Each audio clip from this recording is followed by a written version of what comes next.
You know I detest the Politico. I'm only here as a favor to a friend in the White House. This is why you are gutter press and fake news. That those four symbols that just happen to comport with the letters MS and the numbers 13 don't, in this case, represent MS-13. You're sitting here live defending a member of MS-13. That's why I regret coming here. Because this isn't journalism. This is protecting those who hate America. Shame on you. We are saving lives. Sir. I mean, let's be honest here. Let's move on. You have an agenda. What's going on, everybody? Welcome back to the channel. Hope all's good wherever you are. What you are about to witness is a brutal beatdown. Sebastian Gorka woke up today and chose violence.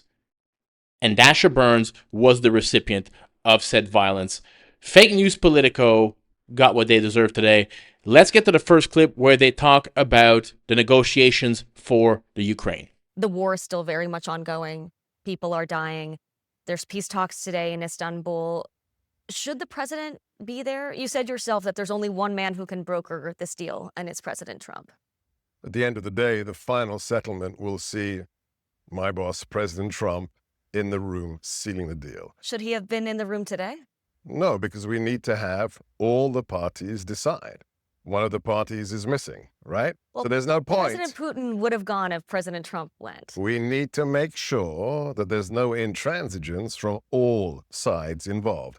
But you can rest assured that when the final ink is put on that piece of paper, President Trump will be the person, the man behind the art of the deal, who seals that deal and stops the meat grinder that is the war in Ukraine.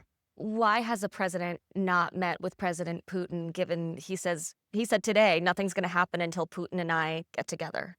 Well, we can't force Putin to meet. We're not going to lasso him and pull him. President Trump knows how to put pressure on. He can lasso in his own way. Timing. Deals are all about timing. When the time is right, that's when the president is in the room with Putin. But my expectation is imminently. What does imminently mean? That's all you're getting. You know I detest the Politico. I'm only here as a favor to a friend in the White House. You know who you are. I detest the Politico. You're not going to get anything more from me than imminently. I'm just doing my job and trying to get more information for the American people, sir. It was funny, some of the comments underneath this Politico video on their website, where they kept on saying that Gorka was being so abrasive and rude to Dasha Burns. You got to remember, Trump and him are great friends. And if you go into Politico's website and you punch in Trump, all fake news, the amount of articles that are on there comparing him to Hitler is insane. He was the victim of this as well. He was there since the beginning, as I mentioned. He was there during the Russia hoax, the Russia collusion hoax, that Politico was a big part of. And they're ran and funded by left-wing organizations, and their agenda is to pump out left-wing anti-Trump content, often anti-American content. So you can't blame this man for not wanting to be there and for being a bit abrasive. Now let's get to the part where they talk about the MS-13 gang member that is Abrego Garcia. Let it go. Can you explain to us the significance of that designation? We've already seen an escalation with the deportations to El Salvador, but how else might the administration take on these cartels under this designation? Well, first, let's talk about the justification for the 6 cartels and the 2 gangs being designated as FTOs, foreign terrorist organizations. It's clear, it's really essential that all Americans, our partners, and Mexico understand as well why we did this. For my Newsmax show, before I came back into the White House, I devoted one episode to this problem, and I started with doing the math. And I just calculated how many Americans have died in uniform since the cessation of hostilities in 1945. So every KIA, Marine, Airman, Soldier, Coast Guard, you name it. From Korea to Vietnam to Panama to Grenada, Gulf War, Gulf II, Afghanistan. In all of those conflicts combined, 103,000 Americans were killed. At the same time, I went to Biden's CDC website and I looked for the data on deaths by fentanyl and illicit drug use smuggled across the border. It was hard to find. You got to dig deep at the Biden CDC website, but I found it. In the second year of Biden and Harris's open border policies, 110,000 Americans were murdered by illicit drugs smuggled into this country and in many cases prepared with precursors from China. More Americans were killed in 1 year, thanks to Biden and Harris and the cartels who facilitated them, than in 75 years of armed conflict. We are at war with the cartels, and that's why President Trump, Stephen Miller, Governor Noem, Tom Homan are doing what they do, because we will not permit this to continue.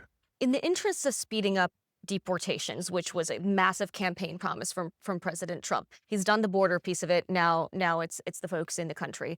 Do you believe it's okay to skirt due process? Never happened. Due process has never been skirted. This is another fake news canard. The fact that it's not just... So let me be clear here, okay? Let me be clear. When an organization is designated by the Secretary of State as a foreign terrorist organization, every single stinking member is a terrorist by U.S. law. There is no need for them to be adjudicated as a terrorist. Also, are you really hissing? What kind of a child are you? We're trying to save lives and you're hissing. Go back to high school and play spitball with your friends. What absolute Spitball? Children. I've never played spitball before. You've never used spitballs? Well, maybe not in Ukraine. No spitballs in Ukraine.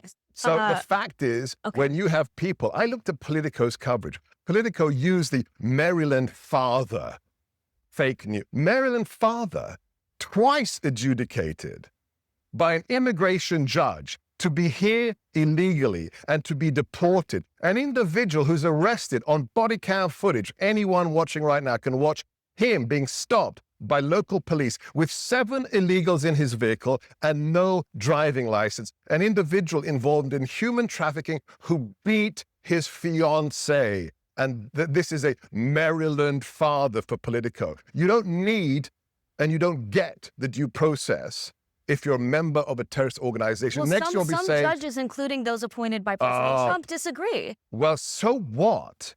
Could they be wrong? Could a judge possibly be wrong? Maybe. Well, that's why we have the process, and this is likely. No. You're not listening. If you are a terrorist of an FTO, it's not a traffic ticket. You don't go to county court. You're a member of a federally designated terrorist organization. It's really that simple. If you're a wife beater and a human trafficker, goodbye. Abrego Garcia case aside, in the interest of getting folks that you believe are bad actors. Belief. So again, why are you saying belief? Because let's go back to this. Been given a lot of evidence. 110,000 deaths a year a question of belief? Absolutely not. Nobody recovers from fentanyl. You know that. When you overdose on fentanyl, and that is devastated. And I've met many families who have been devastated by it. However, we also have a process in this country for figuring out who the bad actors are. And we figured it out. It's the 6 cartels and the 2 gangs that have caused 110,000 which is understandable. I think where the tricky point is the evidence, which due process usually helps provide. Why are you talking as if these are people who are U.S. citizens? Because we don't know. Because we due process. So you're defending members of FTOs. I'm not defending anybody. You are. No, what you're doing right now is you're sending designated terrorists should have the right of somebody who's in a contractual dispute. I think that transparency in why that designation is given to a certain person is important. It's very easy what the transparency is. It's like a member of Al-Qaeda. If you're a member of Al-Qaeda, you're a terrorist. How do you know if they're members of these gangs? What I'm saying is... You mean the tattoos MS-13 on their knuckles doesn't help it? Do you have tattoos of Al-Qaeda? The tattoo did not say MS-13. I don't want to get into that. Oh, of course it does. It's just accidents that the 4 symbols represent the letters MS. See, this is why Politico is a joke. This is why you are gutter press and fake news. That those 4 symbols that just happen to comport with the letters MS and the numbers 13 don't, in this case, represent MS-13. You're sitting here live defending a member of MS-13. That's why I regret coming here, because this isn't journalism. This is protecting those who hate America. Shame on you. We are saving lives. Sir. Saving lives. How about Maryland fathers compared to Maryland mothers? Like Rachel Marin, mother of 5, raped and murdered and thrown in a ditch. How about Jocelyn Nungare, age 12, raped a mile from her home Can I- and thrown in a ditch? It's strange that Politico doesn't do articles about her, that mother, or that 12-year-old girl. Why is that? Why is the MS-13 guy with the knuckle tattoos more important in terms of due process than the lives of 12-year-old girls brutally raped? It's weird that the priorities shift to defending the member of an FTO, but not the children and the women. Dan Crenshaw told me a story once of a 16-year-old girl who was smuggled across this border. The parents paid $5,000 for her to live in America, the land of milk and honey. She ended up locked in a room in New York, raped by more than a dozen men every day for 18 months until she escaped. She went to Dan Crenshaw's office, and I'm no friend of Dan Crenshaw's, okay? He's still got TDS. And that girl said to him, please close the border so another girl doesn't have to be raped by 12 strange men every day for 18 months. It's strange that Politico doesn't cover those stories. Could you tell me why? We have covered. No, those you stories. haven't. You have not covered those stories. We- I'd like to see the Jocelyn Nungare, Rachel Marin stories in comparison to the Russia collusion garbage. I mean, let's be honest here. Let's move You on, have an because agenda. How are you figuring out who is the criminal element versus who are the people The here? way we've done it since the inception of law enforcement. That's how we're going to do it. Which is, Since the intelligence community was founded by the National Security Act of 1947. well, I think we are living in an The unprecedented moment in terms of multiplicity- the amount of people who are here, right? You've been saying that there are record numbers. So I have been saying? yeah, You disagree with that? you've been emphasizing that there are record numbers. So I am asking, you can't just do it the way it's always been done. You guys don't like the way that it's No, always. the way it should be done. Well, so Not the way how- it was done in the last 4 years. We actually treat these people as illegals, not migrants. You break the law when you try today. Just try going to Mexico people that illegally. Do people who came here illegally deserve due process? As I told you, the priority right now is the worst of the worst.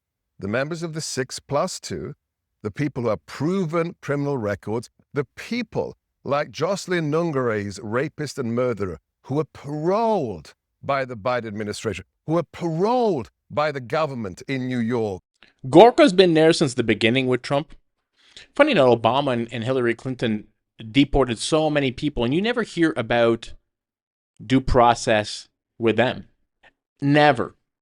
And Jose Abrego Garcia is not some civil rights icon that you should be supporting. But the left, they like to say that, hey, you know what? They're deporting Americans. One, the guy's not an American, came here illegally. Let's put a pin in that for a second. That this can happen to you. That the Trump administration can also deport you because maybe you're not white. And let's keep in mind here that a lot of the victims that Sebastian Gorka is mentioning here are not white people. A lot of the people that are being raped and murdered by these gang members are not white. So that falls apart. Abrego Garcia is not a good human being. And once, like Sebastian said, you're designated as a terrorist, we can just lock you up or throw you away or send you wherever the hell we want. But the left still likes to scare people that this can happen to you, that they're deporting Americans. And who gets scared about that? The older crowd, the people that still watch this nonsense, the above 60 crowd. They actually think this is true because they are from a time where the media was way more honest. But this would not happen to you. And let's take away the fact right now that you are an American citizen. If you're not beating your wife, if you're not being accused of child and woman trafficking, oh, and also if you're not in front of a Home Depot hanging out with two known MS-13 generals named Jose Guillermo Dominguez and Christian Hernandez Romero, holding Coke cans full of marijuana with skull tattoos and MS-13 tattoos and gang-affiliated clothing on you, there's a good chance that's not happening to you. Oh, and also the biggest one, you're born in America. No American is ever going to get deported. No matter how bad you are, you'll be prosecuted in America. These people are insane. Now let's get to the last part where they talk about Iran. Let's talk briefly about Iran. The U.S. and Iran ended a fourth round of negotiations on Sunday over their nuclear weapons program. Are you encouraged by the progress of this nuclear deal, and how can the president's visit to the Middle East this week push that forward? This is perhaps the most important thing with regards to the visit to the Middle East. I counsel everyone who deals with the region to listen to the president's press conferences, because whatever the press conference is about, whether it's about tariffs, the border, or anything else, 9 out of 10 times, he will mention Iran. And that is the prime threat. He has been very clear. Iran must dismantle its nuclear weapons capabilities and must assist in its support of all its proxies, all of them, not just Hamas and Hezbollah, all of them, including the Houthis. So with regards to what happens, that's up to the mullahs, to the murderous regime in Tehran that has been suppressing its people, not just the Persians, but all the minorities in that country since 1979. So the shoe is on the foot in Iran, and it's for them to decide whether they will face the full fury of the most consequential president of the modern age, or whether they will say, okay, we give it up. Well, to that point, the president said in Riyadh that, quote, if Iran's leadership rejects the olive branch and continues to attack their neighbors, then we will have no choice but to inflict massive, maximum pressure. Correct. What does that mean, and could it come to that? That, I think, is obvious. Maximum, disastrous consequences for the Islamo-fascist regime in Tehran. That's all we're going to say. Maximum, disastrous consequences for the bloodthirsty Islamo-fascist regime. How likely is it to come to that, do you think? If you look at the economic indices for the regime, if you look at the fact that in the first Trump administration, we put them on their knees within 18 months of the campaign of sanctions, we have redoubled with maximum pressure right now. The regime is in trouble.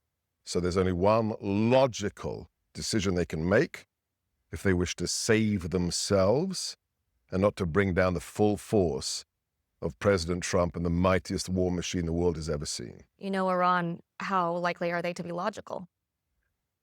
That is yet to be decided. Yeah, let's hope it doesn't come to that. I don't want another war. I'm even tired of funding the ones that we have now. I don't want to see American troops anywhere. I don't think it'll happen. You see how Trump was able to get the last American hostage out of Palestine, out of the Gaza Strip, without ever going in there. Negotiating tactics are what he does. And he's a master at it. The great thing about Trump is he's not really affiliated with anything. He's not a conservative. He's not a liberal. He is concerned about winning. He wants to win. He's a businessman. And that's the best thing about him. Because he'll say some crazy stuff knowing that he's going to walk it back later. He just does all these things for negotiation tactics. He doesn't care what you say about him. He knows what his plan is, and that is what he's going to do. And this is why the left-wing media is so polarized by this man, because they don't get it.